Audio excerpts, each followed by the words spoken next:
자, 오늘 우리 에베소서 4장 17절부터 20절까지 하나님 말씀 보겠습니다. 그러므로 내가 이것을 말하며 주 안에서 증언하노니 이제부터 너희는 이방인이 그 마음에 허망한 것으로 행함같이 행하지 말라. 18절 그들의 총명이 어두워지고 그들 가운데 있는 무지함과 그들의 마음이 굳어짐으로 말미암아 하나님의 생명에서 떠나 있도다. 그들은 감각 없는 자가 되어 자신을 방탕에 방임하여 모든 더러운 것을 욕심으로 행하되 20절 오직 너희는 그리스도를 그같이 배우지 아니하였느니라. 아멘. 자, 교회에 대한 진리를 소개하고 있는 이 에베소서에서 사도 바울은 모든 우리 성도가 함께 하나님의 아들 예수를 믿는 것과 그분을 아는 일에 하나가 되고 또 오직 사랑 안에서 진리를 행함으로 예수님의 장성한 분량, 그 충만한 데까지 계속 자라가야 한다. 교회는 자라가야 한다. 이렇게 도전을 합니다. 우리는 그러니까 단지 예수님을 바라보는 걸로만 만족하면 안 되고 그분을 더 닮아가야 되고 그분과 연합해야 하고 그분을 향해 자라감으로써 은혜의 충만함을 내가 누리고 나누는 몸된 교회가 되어야 할 줄 믿습니다. 그런 교회를 하나님이 세우기 원하시는 거예요. 하나님 진짜 원하는 것은 그런 움직이는 살아있는 교회를 세우고 또 세상도 그런 교회를 기다리는 거예요. 세상이 탄식을 하는 겁니다. 야, 교회를 욕하잖아요. 개독교, 그게 뭐냐? 진짜 교회다운 교회가 어디 있느냐? 반대로 말하면 그들은 그런 교회를 원하는 거예요. 그래서 우리 교회가 그런 하나님 역사에 동참하는, 하나님이 들어서 쓰시는 그런 교회가 되기를 주님으로 축원합니다. 자, 그러면 예수님을 머리 삼아서 함께 연합하고 자라가는 교회의 지체가 된 성도는 어떻게 살아야 되느냐? 어떤 삶을 사느냐? 이 질문에 대해서 사도 바울의 첫 번째 근본적인 권면은 너희는 이방인의 삶, 즉 세상 사람의 허망한 삶을 떠나야 한다, 이렇게 말합니다. 다시 한번 제가 본문을 읽겠습니다. 그러므로 내가 이것을 말하며 주 안에서 증언하노니 이제부터 너희는 이방인이 그 마음에 허망한 것으로 행함같이 행하지 말라. 그들의 총명이 어두워지고 그들 가운데 있는 무지함과 그들의 마음이 굳어짐으로 말미암아 하나님의 생명에서 떠나 있도다. 그들이 감각 없는 자가 되어 자신을 방탕에 방임하여 모든 더러운 것을 욕심으로 행하되 오직 너희는 그리스도를 그같이 배우지 아니하였느니라. 원래 하나님은 인간을 창조하실 때 하나님의 영원한 참 생명이 그분의 생기를 통해서 사람 안에 거하게 하심으로써, 그렇죠? 하나님이 흙으로 몸을 지으시고 생기를 불어넣어서 그분의 영원한 생명이 들어가게 했기 때문에 인간이 영원히 하나님과 연결이 된, 속에 연결된 그 참 생명을 통해서 영혼과 육체와 범사가 온전하도록 창조하신 겁니다. 하나님은 인간에게 복을 주신 거예요. 아멘. 이 하나님의 생명 안에서 복이 넘쳐나게 하시는 겁니다. 그런데 아담 하와의 불순종에서 비롯된 타락의 역사는 하나님의 영원한 생명에서 인간이 끊어지게, 이 생명이 툭 끊어지게, 떨어지게 이렇게 만들었기 때문에 아담의 후손으로 이 땅에 태어나는 모든 인생은 비록 육체와 정신이 살아서 왕성하게 기능을 하지만 그 속 가장 깊은 곳에 있는 영이 죽어있는 까닭에 하나님을 알 수도 없고 하나님을 알고 싶어 하지도 않는 비참한 상태로 살다가 영원한 지옥 멸망에 떨어지는 존재가 되고 만 겁니다. 에베소 교인들도 오랫동안 주변 사람들과 똑같이 하나님 없이 온갖 우상과 잡신을 숭배하고 악을 행하며 살던 이방인들, 이교도들이었습니다.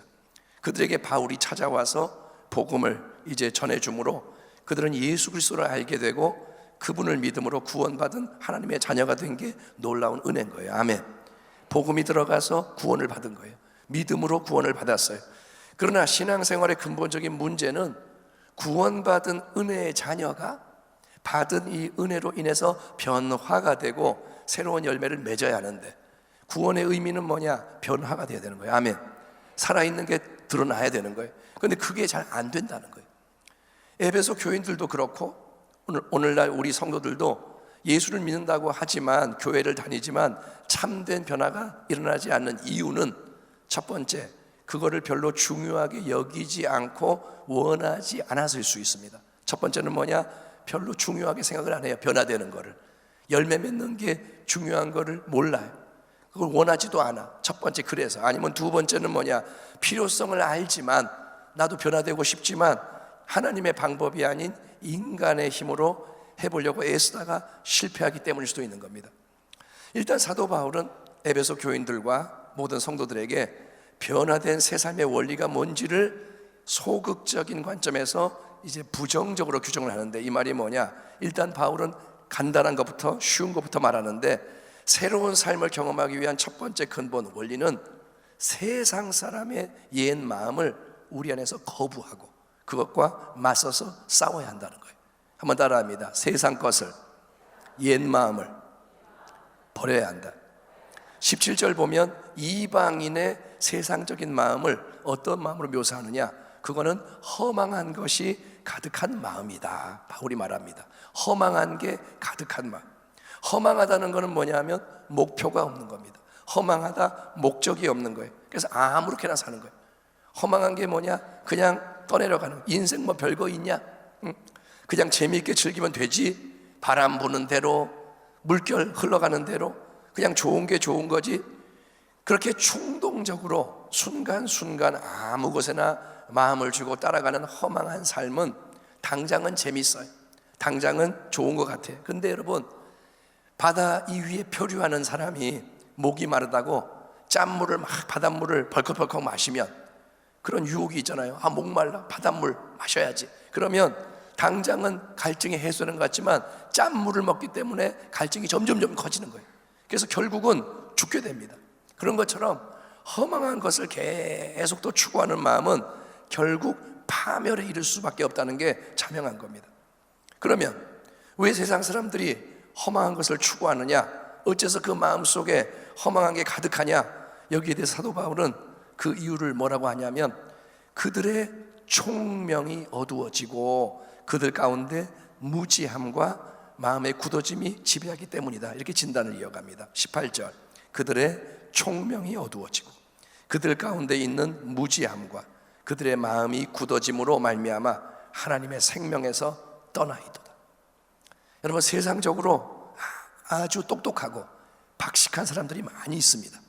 정치, 경제, 사회, 문화, 외교, 예술, 과학기술 여러 분야에 걸쳐서 지식과 정보를 많이 가지고 있고 입만 열면 술술술술술 몇 시간 동안 혼자 얘기할 수 있는 사람은 분명히 똑똑한 사람이에요.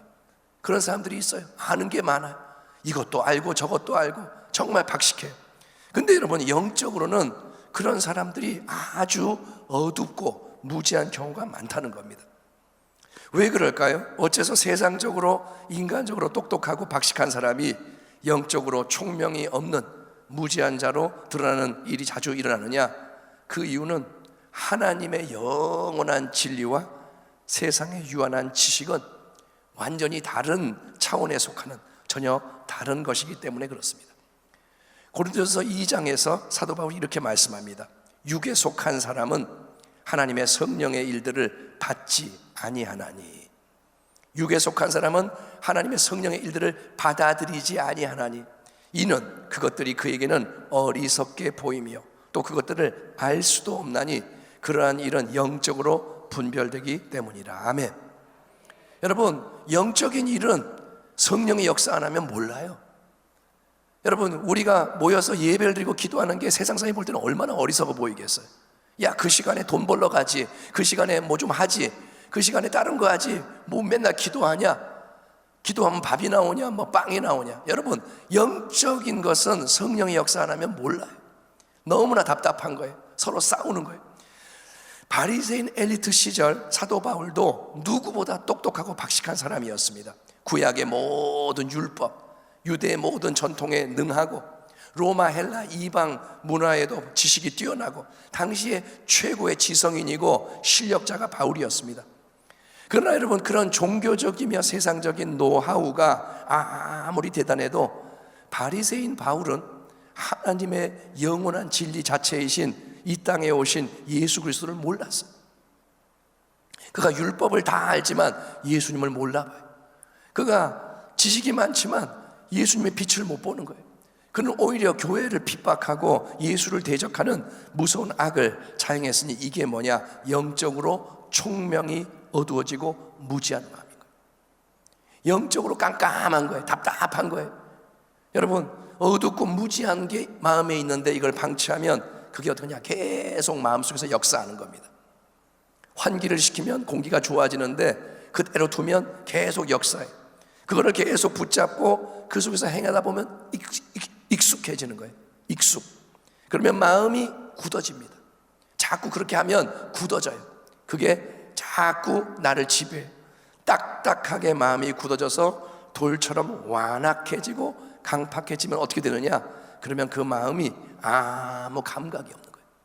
감각이 없어. 그래서 이제는 막가파식으로 악의 구렁텅이에 막 뛰어드는 비극을 자초하고 그 결과는 뭐냐? 영원히 멸망하는 거예요. 오늘 본문 19절을 보면 그들이 감각 없는 자가 되어 뭐가 없어요? 감각이 없어.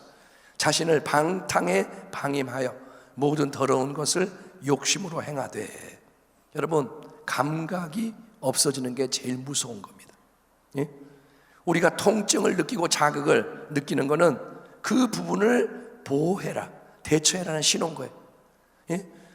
불 가까이 가면 뜨겁잖아요. 아, 뜨거. 또 얼음을 만지면 아, 차고. 찔리거나 긁히면 아파요.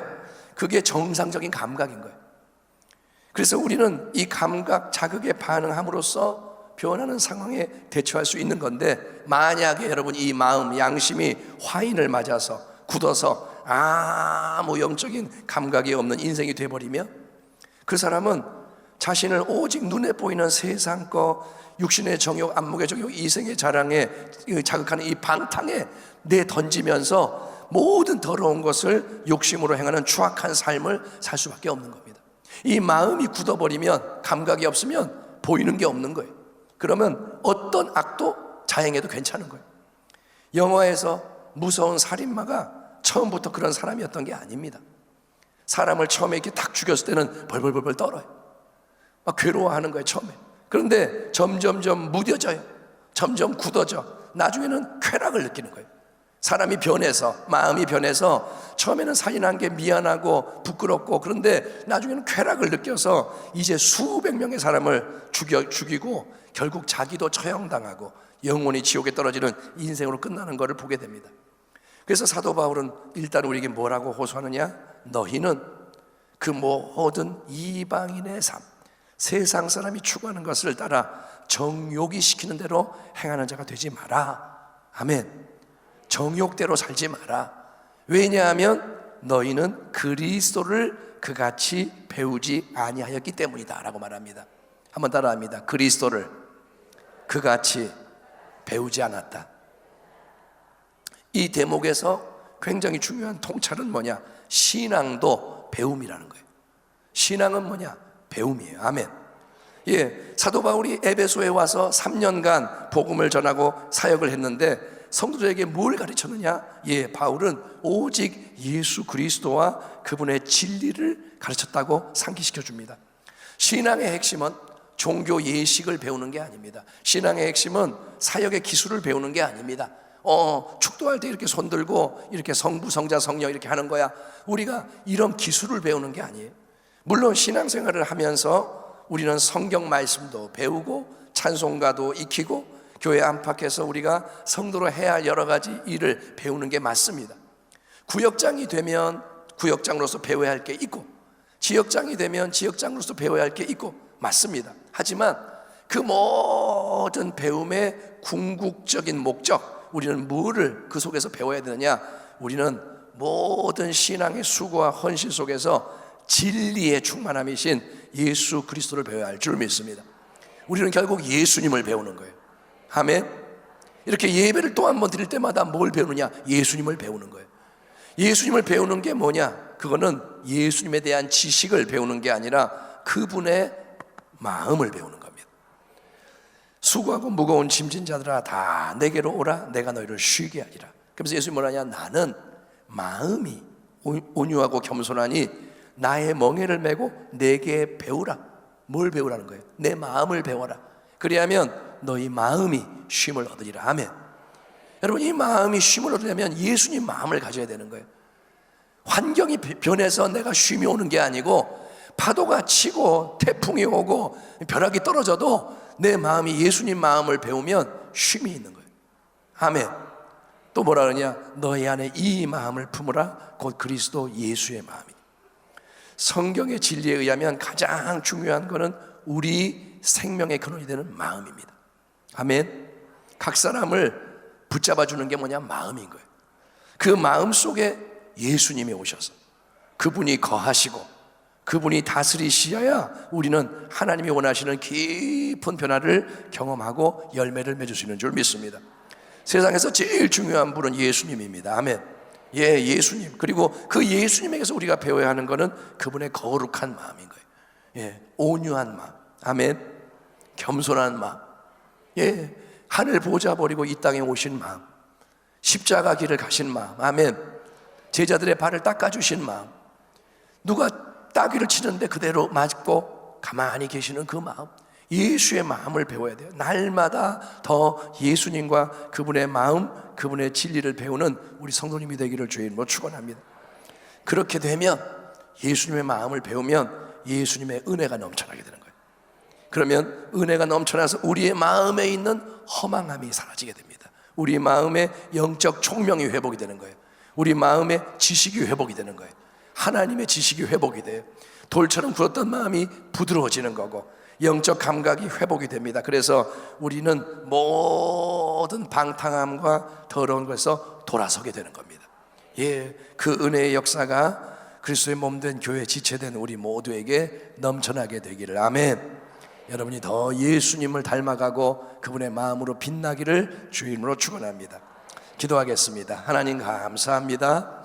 오늘 하나님 말씀을 이렇게 나누었으니 예수님 마음을 배워가는 우리가 되게 하여 주옵소서. 이방인의 삶, 세상 사람의 삶, 옛날의 삶을 우리가 떠나보내게 하여 주옵시고, 허망하지 않고 어둡지 않고 우리가 아버지여 굳어지지 않고 더 자꾸 부드러워서 주의 역사를 경험하게 하여 주옵소서.